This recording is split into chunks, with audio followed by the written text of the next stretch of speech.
અહીંથી જાશો એટલે પાછી એની જ. હા, અમે કેવી રીતના ભેગું કર્યું તમને ખબર છે? પેટે પાટા જો એ કે જો જો જો તમે ભેગું કર્યું એ તમારો વાંક હતો. આ છોકરાઓ કીધું તું અમારા માટે કરો, તો હવે લેટ ધેમ ડુ. હવે એમને જે કરવું છે કરવા દો. તમે એક જ નિયમ રાખો, સાક્ષી ભાવ. આપણે ભૂતલ પર નથી, ઘરમાં નથી, એમને જે કરવું હોય તે કરે. મેં તો પણ તમે બે મારી કાં 10 મિનિટ બગાડી? એ કે સાક્ષી ભાવનું તમે બોલ્યા હતા એટલે. મેં તો વાત તો સાચી છે. એ કે તમારે કાંઈ, મેં કીધું હું તો જો મને આવો બધો ટાઈમ મળતો જ નથી કે હું જોવા જાઉં કે કોણ શું લે કર્યું. આપકે રસ્ત મેં રહે જો મસ્ત વો હે અપરસ. આપણે આખો દી આમાં જોઈએ છે અને આજે મસ્ત જીવીએ છીએ, ગોખોળ છે. છોકરાઓ રિસ્પેક્ટ આપે, માન આપે, ખાઈએ પીએ, જલસા કરીએ. પછી આ બધા ક્યાં જોવા જવાનું? જોવા જાઓ છો ઇટ મીન્સ તમને હજી આ બધામાં રસ છે. નર્મદા બા કે વાત તો સાચી છે ઈલા તારી. અહીંથી જાઓ ત્યાં નક્કી કરીને જાઓ, પાછી ત્યાં. મેં તો આવું થાય ને બા આપણે સતત કહેવાનું શ્રી કૃષ્ણ શરણમ, શ્રી કૃષ્ણ શરણ. હવે ગાડી હરાડે ચડી, હવે કમ્પ્લેન નથી કરતા. 2-3 મહિના થાય, બિચારા આવે 10-15 મિનિટ બેસે,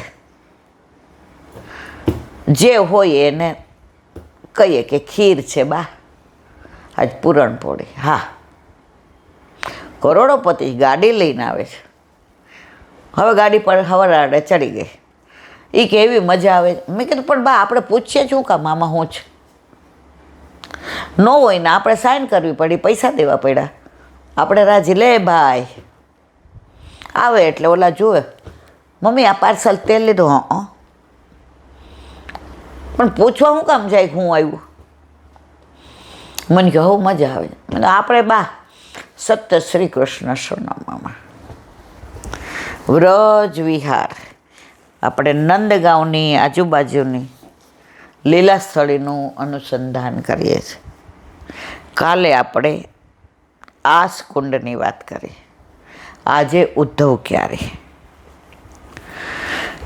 આસકુંડ અને ઉષાસકુંડ. ઠાકોરજી આમ હાસ કરીને બિરાઈ જા, થાકી ગયા હતા ગાયો ચરાવીને, એટલે ત્યાં એનું નામ પડ્યું ઉષાસ. પ્રભુને જો એક એક પેલી લીલાઓ છે.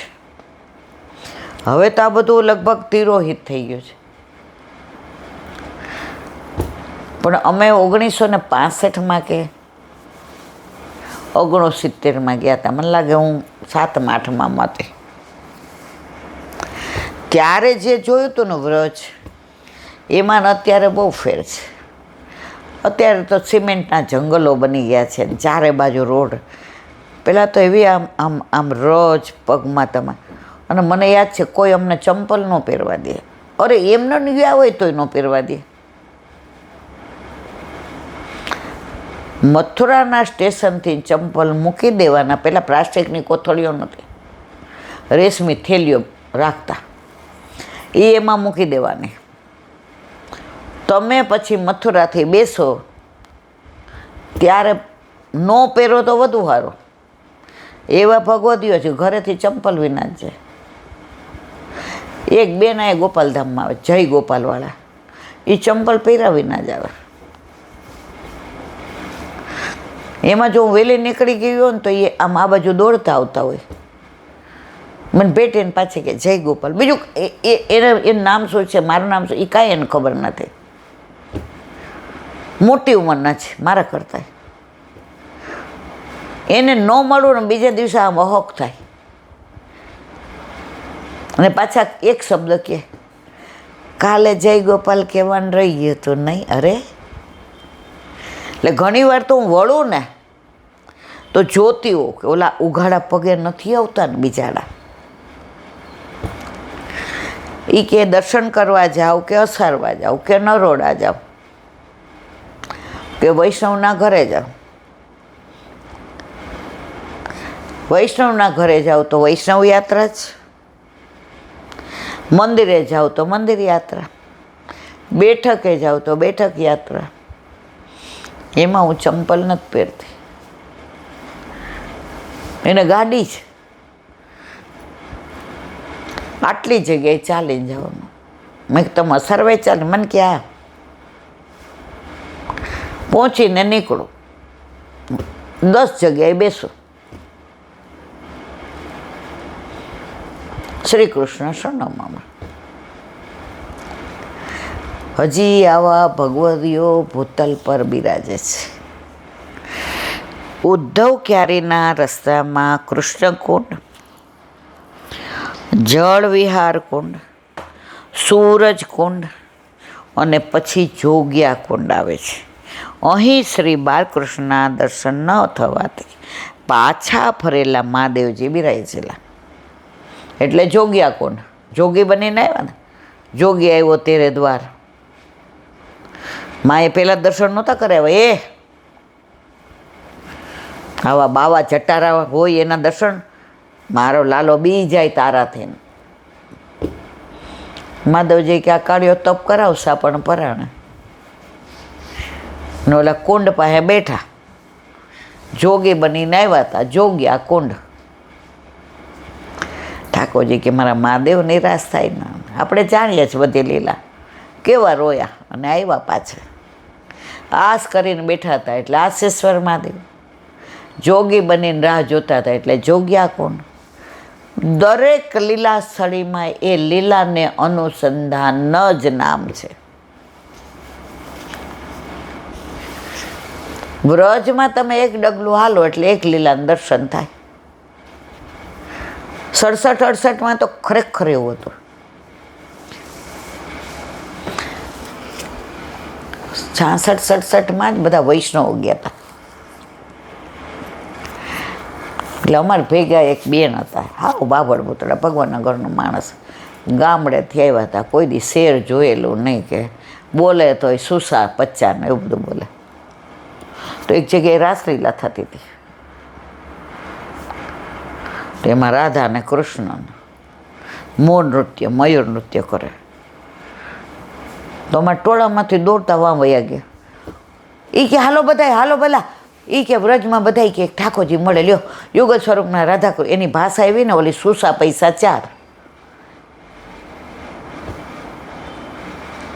હાલો એ કે રાધા કૃષ્ણ દર્શન કરવા જઈને ચરણ સ્પર્શ કર્યા ને.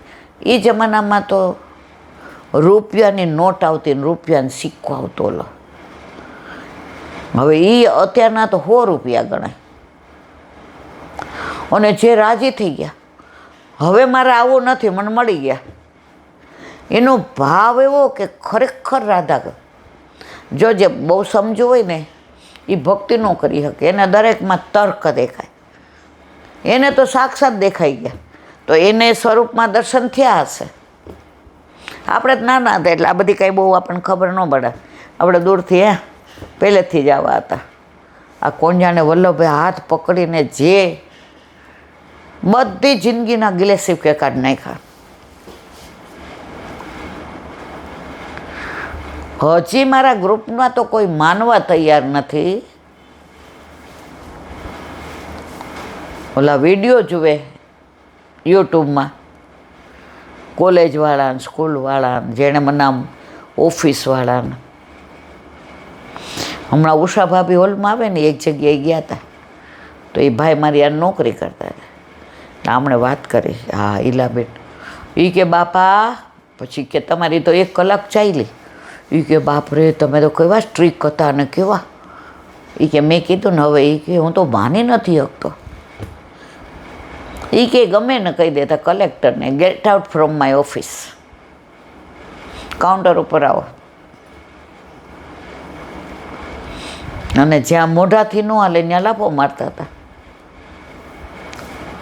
આ ઈલાબેનની આ વાણી, આ ભાષા, જેને વિઠ્ઠલ નાથ વિચારે રે એને પ્રગટ પદાર્થ ચારે રે.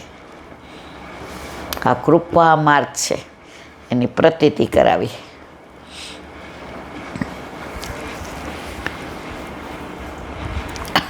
ત્યાર પછી ભગવત કૃપા થતાં સખી આવીને તેમને દર્શન માટે તેડી ગયા. કોને?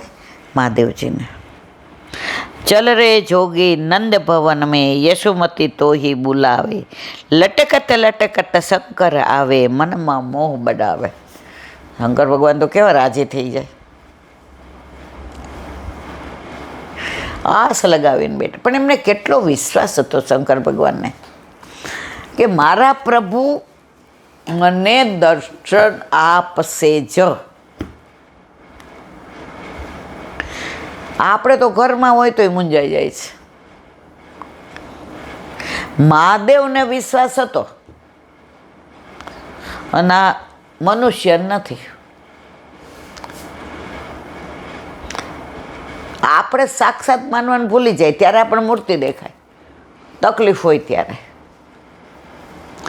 પણ જો સાક્ષાત છે, વિશ્વાસ અને માનો કે તમારી ઈચ્છા પ્રમાણે નથી થયું તો એ તમારા હિતનું હશે, એટલે નહીં થયું હોય. અહિતનું હોય તો પ્રભુ ન કરે, મારા વાલા ન કરે. આપણા ઠાકોરજી આપણા અહિતનું કરે ક્યારેય ના કરે. રમતા છમતા છોકરો ચપ્પુ આપણા હાથમાં લઈ લે, આપણે દોડીને આમ હાથ પકડીને લઈ લઈએ. ઓલો મારવા માંડે, નાનો હોય એટલે રોવા માંડે, શ્વાસ લઈ જાય તો દઈએ જ ચપ્પુ? ના, તો એને તો દુશ્મન જ લઈ ગયા ને. રમકડું લઈ લીધું. એ ચપ્પુ એના માટે રમકડું છે, પણ એ એના હિતનું નથી, એટલે લાફો મારી નહીં લેવું પડ્યું. તો ઠાકોરજી જ્યારે આપણી ઈચ્છા પ્રમાણે ન કરે તો એ રમકડું, એ લીલા, એ વસ્તુ આપણા હિતની નથી, પણ આપણે સીધી રીતે ન દઈએ, એક લગાવે એટલે આપણે શું કહે, મારી યારે જ આવું કરે છે, પણ બેની તારા હિતનું નહોતું એટલે તારી યારે આવું કર્યું. બોલો વલ્લભાદ. મધુરાષ્ટક હસીતમ મધુરમ. ઠાકોરજીનું હાસ્ય તો એવું છે ને કે ભલભલાને પાડી દે. આપનું રોજ રોજ મુખડું હસતું રે, અમને ગમતું રે, આ તો કહું છું રે કાનુડા તને ગમતું. એક તને ગમતા રાધાજીને, બીજા તને ગમતા વૈષ્ણવ. આપના વૈષ્ણવની દિનતા આપને ગમતી રે, મનમાં રમતી રે, આ તો કહું છું રે કાનુડા તને ગમ. આપણું રોજ રોજ ઠાકોરજીને કોઈ દી ઉદાસ નહીં જોયા. ગોકુળ છોડવું પડ્યું, રાધાજી છોડ્યા, નંદ બાવા યશોદાજી છોડ્યા, સખાઓ છોડી, સખી છોડી, ગૈયા, બચરા, વ્રજવાસી. હસીતમ મધુરમ. મથુરામાં બધું સેટ કર્યું ને ભણી આવ્યા ને જરાસંઘ આવ્યો એટલે છોડવું પડ્યું મથુરા, ગયા દ્વારકા. હસીતમ મધુરમ. દ્વારકા ડૂબાડી દીધી સોનાની, તોય હસીતમ મધુરમ. પ્રભુને ક્યારેય શોક નથી જોયો, ક્યારે ઉદાસીનતા નથી જોઈ. તો હવે કે છે, કિશોરીબાઈના પદની વાત ચાલતી હતી પરમ દિવસે, કાલે, કે ગુસાઈજી કે આને બાલલીલાનું બધું જોયું છે અને નિકુંજ લીલાનું દર્શન નથી કર્યા, એટલે બેલછુકુંડ પર લઈ આવ્યા અને આ કીર્તન ગાયું. પ્રીતમ પ્યારી પિયા પે પગધારો, પ્રીતિ યહ ચલી આઈ, પ્રગટ નયન લાગી તારી, રસ ભરે ગિરધારી, પ્યારી મની મંદિર મુરારી, તા પર પૂર્ણ રસ સો ભરે આલી, તિનકી લીલા નિસ ઉજિયાર. જો નિસ એટલે રાત, રાત ઉજિયાળી ન હોય, અંધારી હોય. પણ આ પ્રભુની નિકુંજ લીલાની વાત છે એટલે રાત ઉજિયારી છે. શ્રી વિઠ્ઠલ ગિરિધર દેખિયત હેરી એ પ્રગટ નૃત્યકારી. તે સમયે કિશોરીબાઈને રાસલીલાના દર્શન બિલછુકુંડ ઉપર ગુસાઈજીએ કરાવ્યા. શ્રી ગુસાઈજી પ્રભુ ચરણે કિશોરીબાઈને ચરવિત તાંબર લેવડાવ્યું. જો ગોપાલદાસને લેવડાવ્યું, કિશોરીબાઈને લેવડાવ્યું. જેને લેવડાવ્યું એ લીલાની અંદર મસ્ત રસ્ત થઈ ગયા. આપણને ઠાકોરજી રોજ અધરામૃત આપે છે. ઓલી કહેવત છે ને, એ કે બ્રાહ્મણ પારસના કટોરે ભીખ માગે.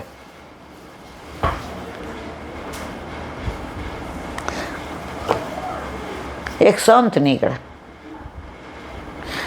એને રસ્તામાં કોકે કીધું, લ્યો મહારાજા. તો ઓલા આ કટોરાને બદલે એને પારસનો કટોરો આપી દીધો. હવે મહારાજને કાંઈ ખબર નહીં. તો રસ્તામાં એક ભિખારી કે મારે તો કટોરા જેટલા હશે, મારે તો વજન ઉચકવાનું. જા ભાઈ જા, આપણે ક્યાંય વજન ઉચકવું નહીં. આપણે જિંદગીમાં વજન જ બહુ ઉચકીએ છીએ.